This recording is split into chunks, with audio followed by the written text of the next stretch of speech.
नमस्कार, मैं हूं प्रीति रघुनंदन। सोशल मीडिया वेबसाइट ने समाज को एक नई ताकत तो दी है, लेकिन एजेंडा फैलाने वालों ने इनको एक हथियार की तरह इस्तेमाल करना शुरू कर दिया है। किसान आंदोलन के दौरान देश ने यही देखा। माइक्रो ब्लॉगिंग साइट ट्विटर पर हजारों फर्जी ट्विटर अकाउंट बनाए गए। इनके जरिए झूठ फैलाया गया। एक टूल किट के जरिए ट्वीट कराकर भारत की छवि दुनिया के मंच पर खराब करने की कोशिश की गई। इन सब कोशिशों पर लगाम लगाने के लिए सरकार ने ट्विटर को ऐसे अकाउंट बंद करने के निर्देश दिए थे जो समाज को तोड़ने वाली, बैर भाव बढ़ाने वाली झूठी जानकारियां फैला रहे थे। ट्विटर की आनाकानी के बाद सरकार ने चेतावनी भी दी। आज राज्यसभा में कानून मंत्री रविशंकर प्रसाद ने फिर से दो टूक कह दिया कि भारत में अगर कारोबार करना है तो स्वागत है, लेकिन भारत के कानून और संविधान का सम्मान करना जरूरी है, वरना उसी कानून के तहत कार्रवाई के लिए भी ट्विटर जैसी कंपनियां तैयार रहें।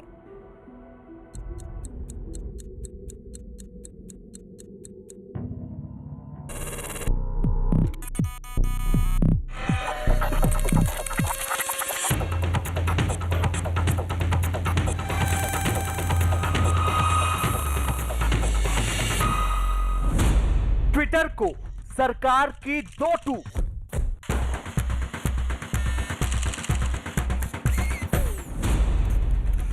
एजेंडा छोड़ो ट्विटर।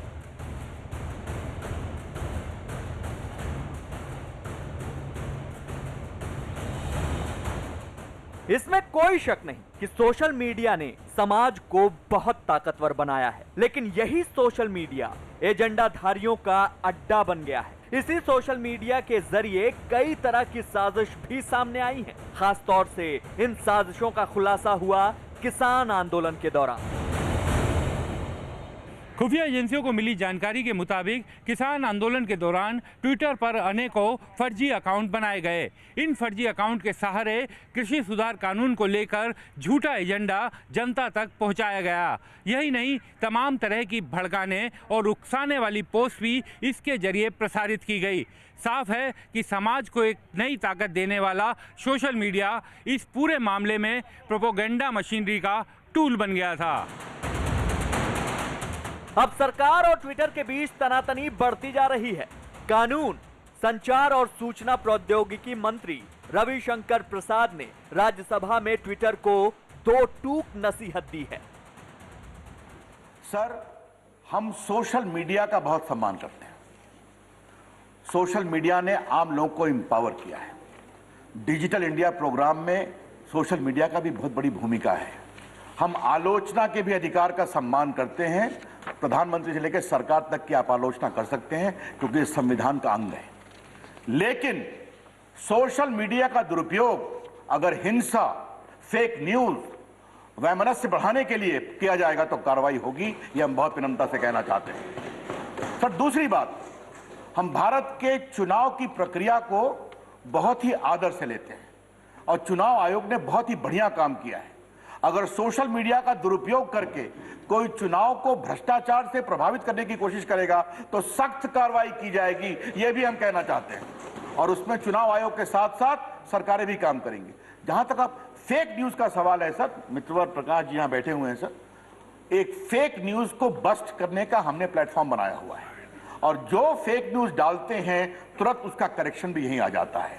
तो आज इस सदन के पटल से, चाहे वो ट्विटर हो, चाहे वो फेसबुक हो, चाहे वो लिंक्डइन हो या कोई हो या व्हाट्सएप हो, मैं विनम्रता से आग्रह करूंगा, भारत में आप काम करिए। आपके करोड़ों फॉलोअर हैं, हम उसका सम्मान करते हैं, पैसे भी कमाइए, लेकिन भारत के संविधान को आपको पालन करना होगा, भारत के कानून को आपको पालन करना होगा, यह हम कहना चाहते हैं। दरअसल सरकार की नाराजगी ट्विटर के दोहरे रवैये से है। बीते कुछ दिनों में सूचना प्रौद्योगिकी मंत्रालय ने ट्विटर को झूठ, प्रोपेगेंडा और बैर भाव बढ़ाने वाले कई ट्विटर अकाउंट बंद करने के नोटिस दिए हैं।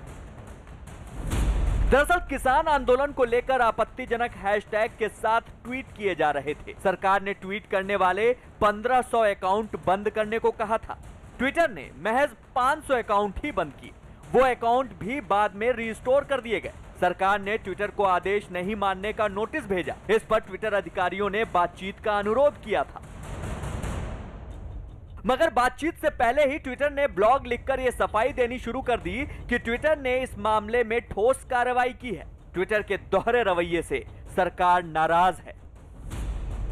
अमेरिका की राजधानी वॉशिंगटन की कैपिटल हिल में जब हिंसा हुई थी तब ट्विटर ने सख्त कार्रवाई की थी। उस दौरान ट्विटर ने आपत्तिजनक ट्वीट करने वाले अकाउंट बंद कर दिए थे। यहां तक कि राष्ट्रपति ट्रंप का अकाउंट भी बंद कर दिया गया था। लेकिन लाल किला हिंसा में ट्विटर ने अलग रवैया अपनाया। इस दौरान आपत्तिजनक ट्वीट करने वाले अकाउंट ट्विटर ने सरकारी आदेश के बाद भी बंद नहीं किए। ट्विटर ने तर्क दिया कि ये अभिव्यक्ति की आजादी है। मैं इसे बताना चाहूंगा सर, अभी हम लोगों ने ट्विटर को बाकायदे फ्लैग किया है। हमारे विभाग के लोग बातचीत में थे, इसलिए मैं जो सदन में ही बोल रहा था, इसलिए मैं बाहर नहीं बोल रहा था। मैं आज एक सवाल कहना चाहता हूं सर, आपने बहुत अच्छा टिप्पणी की सर। ऐसा क्या है सर कि मुंबई वॉशिंगटन के कैपिटल हिल पर जब रैंसैकिंग होती है, पुलिस को कार्रवाई करना पड़ता है, तो कुछ ये माइक्रो ब्लॉगिंग कंपनियां उसके साथ खड़ी हो जाती हैं, और जब यहां पर लाल किले पर हमला होता है जो भारत की गरिमा का प्रतीक है, तो उसके विरोध में खड़ी हो जाती है। ये डबल स्टैंडर्ड नहीं चलेगा, ये सारी कंपनियां जान लें। हम भारत के संविधान में फ्रीडम ऑफ स्पीच है, लेकिन 19(2) में यह भी लिखा हुआ है, it is subject to reasonable restriction because of sovereignty integrity of India. ये क्या मजाक है कि आप Narendra Modi massacre of kisan hashtag करते हैं? इसका मतलब क्या है? तो सर, आप वैमनस्य ना फैलाएं, आप हिंसा ना फैलाएं, झूठी खबरें ना फैलाएं, और भारत के संविधान और भारत के कानून का पालन करें। इसमें हम बहुत ही सख्त रहेंगे। केंद्रीय मंत्री रविशंकर इतने नाराज बताए जाते हैं कि ट्विटर अधिकारियों से बातचीत से भी इनकार कर दिया। इसके बाद ट्विटर के अधिकारियों ने सूचना प्रौद्योगिकी मंत्रालय के सचिव के साथ बैठक की। भारत सरकार ने ट्विटर को साफ कह दिया कि या तो भारत के संविधान का पालन करो या फिर भारतीय कानून के तहत कार्रवाई और जेल जाने के लिए तैयार रहो। जाहिर है ट्विटर के बड़े अधिकारियों पर गिरफ्तारी की तलवार लटक गई थी। इसी के बाद आनंद फानन में ट्विटर के अधिकारियों ने भारत सरकार से बैठक की गुहार की, लेकिन बैठक में भी भारत सरकार का कड़ा रुख कायम रहा। सूचना प्रौद्योगिकी मंत्रालय के सचिव ने ट्विटर से कहा कि एक टूल किट की घटना से साफ है कि किस तरह से ट्वीट कराए गए। किसान आंदोलन को ध्यान में रखकर विदेशों में भारत के खिलाफ बड़ा अभियान तैयार किया गया। अभियान के लिए ट्विटर का दुरुपयोग किया गया। देश में शांति और सौहार्द बिगाड़ने की कोशिश की गई। इन मामलों पर ट्विटर को कड़ी कार्रवाई करनी चाहिए थी। ट्विटर को अगर भारत में रहना है तो उसे कानून भी मानने होंगे। साथ ही सचिव ने यह भी कहा कि कानून नहीं मानने पर अधिकारियों को जेल जाना पड़ सकता है। ट्विटर की इस आनाकानी को सरकार गंभीरता से ले रही है। राज्यसभा में जब यह सवाल पूछा गया कि क्या सरकार सोशल मीडिया साइट्स के लिए कोई कानून ला रही है, तो सूचना प्रौद्योगिकी मंत्री रविशंकर ने क्या जवाब दिया, सुनिए। उस स्टैंडिंग कमेटी के अनुशंसाओं का ज्ञान है। मैं इतना ही कह दूंगा कि मित्र प्रकाश जावड़ेकर और हम दोनों सर पूरे इस गाइडलाइन को रिविजिट कर रहे हैं, और जैसे फाइनल हम लोग का मंतव्य बन जाएगा तो हम इस पर बताएंगे और उसके प्रति सदन में भी रखेंगे। एक बात जो माननीय सदस्य ने कही है सर, वो बहुत ही महत्वपूर्ण बात है कि आप जब एक प्लेटफॉर्म बनते हैं तो आप अपना एक स्वयं का कानून बनाते हैं कि उसी से हम जांचेंगे कि क्या सही है गलत है, और उसमें भारत के संविधान और भारत के कानून की जगह नहीं होगी तो ये तो नहीं चलेगा। आप यहाँ पर हैं तो आइए, आपके काम का सम्मान है, आप जो अच्छा काम कर रहे हैं उसका सम्मान है। आप व्यापार करिए, एफडीआई लाइए, पैसे लाइए, लेकिन भारत के कानून और भारत के संविधान का सम्मान करना पड़ेगा। ये हम बहुत फिर पुख्ता से कहना चाहेंगे। सरकार समझ रही है कि ट्विटर अपने व्यावसायिक हितों के आगे भारत के हितों की अनदेखी कर रहा है, इसीलिए ट्विटर का विकल्प तैयार किया गया है। ट्विटर को जवाब देने के लिए स्वदेशी माइक्रो ब्लॉगिंग प्लेटफॉर्म कू तैयार किया गया है। एक कंपटीशन के बाद आईटी मंत्रालय ने कू को चुना है। अब सरकार के मंत्री सोशल एक्टिविटी के लिए कू को तरजीह दे रहे हैं। रविशंकर प्रसाद, पीयूष गोयल के साथ साथ केंद्रीय मंत्री स्मृति ईरानी भी कू पर सक्रिय हो चुकी हैं। आने वाले दिनों में दूसरे मंत्री भी कू का ही इस्तेमाल करेंगे।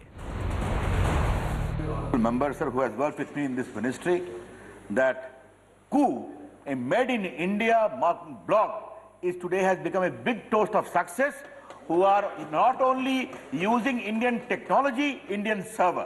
So let us salute the extraordinary courage of our startup movement leaders, sir, But yes, I take your point that there is a need to make more and more processor, and we are addressing those areas of interest and concern both.